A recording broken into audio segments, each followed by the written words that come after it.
Tell us your name. Tell us your name and what's important to you. Good afternoon. My name is Auburn Gallagher.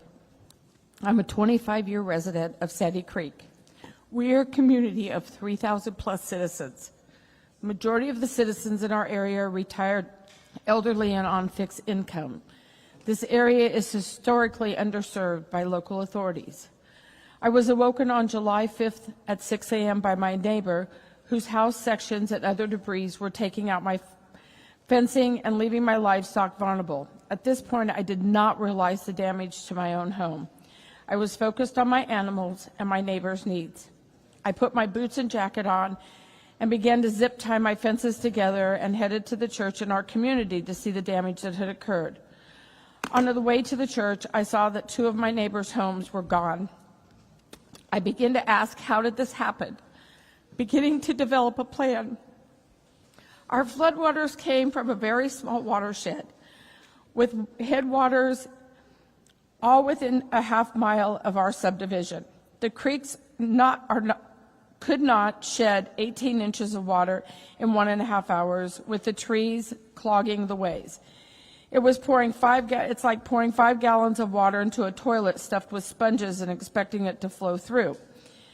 Our creeks are just 3, Bingham, Big Sandy, and an unnamed creek that starts at Rock Cliff. I took my funds and headed to HEB for water and ice and non-perishable foods. Then I returned to the church and moved down to Windy Valley to assess the damage. It looked like a war zone. I began calling resources I knew and asking for help of volunteers and equipment. The work began. The failures, the lack of communication by Travis County Sheriff's Office, the lack of communication from Judge Andy Brown's office, the Travis County Emergency Services Division lack of communication, failure to notify the residents when in fact I have been personally told by Travis County employees that they were warned at midnight that we were going to flood. However, at 4:39 a.m., we received a text message from Travis County that stated the following: evacuate, wildfire. Really? Wildfire? Flood. Travis County and the state needs to complete the 2015 flood infraction upgrades that were paid for and grants were received. They were not implemented. Now we find out that we have been under a 5-year flood mitigation plan, but no one in Sandy Creek has ever been notified. The delay of resources, please explain to me why New York State cadaver dogs were brought in 5 days into this event, but the cadaver dogs from Texas were never brought in. Please explain to me why we had no SARS or law enforcement units on the ground, but volunteers were on the ground by July 6th, where the state and county, where were your resources? I have been emailing Travis County for 3+ years about Sandy Creek and the things that needed to be addressed. They have never completed any of those requests, which would have fallen under the 2015 flood mitigation plan and the corrections that would have needed to be made.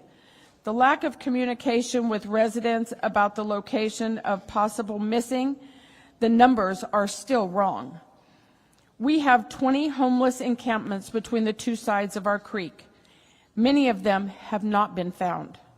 And by the way, did you count for the illegal population in our area? No, you did not. Further concerns are that Travis County employees are now telling us that they are not able to clean out or remove debris from our creek because the Travis County officials told them not to clean it up and not to remove. Ms. Gallagher, thank you for your testimony. Your time's up, but I do have a question, so we're going to extend it a minute. Has any cleanup in Sandy Creek began?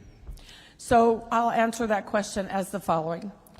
I began bringing in volunteers on July the 6th. My volunteers, chainsaws, heavy equipment, boots on the ground, supplies, whatever we could get, we cleaned up Windy Valley. Windy Valley is done. They have started to remove, they being, I'm not sure whom they are, started to remove some of the debris from the riverbed, but there are many sections that have not been touched and no one will listen to the residents, sir. Understood. Members, are there further questions of Ms. Gallagher? Seeing none. Thank you for being here. State your name You have 3 minutes, and we'll probably have a question or two, maybe. My name is Ashley Willis. I am also a Sandy Creek resident. At least I used to be. I'll live there again. We can all talk about how woefully inadequate the Travis County response was, but instead I've kind of brought some solutions, some ideas that I think we can move forward. I do agree, since 2015, we've had 10 years, there is 0 flood mitigation plans for Sandy Creek. There are 0 gauges. That is unacceptable. Additionally, in addition to the 22 inches of rain that we received, there are also additional circumstances. We need someone to monitor our tributaries. We have land with private dams that are very old. I'm not coming here with pitchforks, but they all broke. In addition to the rain, the level of damage was catastrophic. Whose job is it to monitor that? Whose job is it to fix that? Our emergency management coordinator, there is not a single standardized set of requirements across the state. There needs to be. As a real estate agent, I have hours of coursework I have to take yearly and tests that I have to take just to be a licensed fiduciary. It's not my job to save lives. Things that we need immediately: temporary housing, transportation, and yes, large equipment, because there is still debris. And I understand that rivers are traditionally what's covered by the county or the state, and tributaries are not, but it's the size of a river now. Additionally, aside from just debris, they are marking people found when they find their body parts. And they match DNA. And then they are not coming back to find the rest of these people. I found a hip and a leg on my property. And we did that, volunteers in the community, not Travis County. Lastly, I do think that there's going to need to be some water testing. There's a lot of contaminants. Actually, second to lastly, red tape in a disaster is ridiculous. The fact that the city of Leander could not come in because they don't have a previous interagency agreement with Travis County in a state of emergency, that makes no sense. Why would they be turned away? If you could please take these into consideration. I know you guys only have 30 days to pass legislation. I don't know how much of this can be done, but we have definitely, just want to thank every volunteer that came out the first week, as well as the weeks after. We're going to have the world's biggest cookout. We do still have an unserved area at the southern end of Long Hollow Loop and at the southern end of Gillum Creek that has not been touched. It still looks like a war zone, and if we get another rain, it will tear up all of the water crossings that are left. The fact that we have spent our own personal money to help efforts because support has not been there is unacceptable. Thank you. Just real quick, I know you don't have it. We don't have a copy here today. Those recommendations would be extremely helpful. Any written testimony that you can get to the committee the next week. I know you live, I think, in that area, obviously.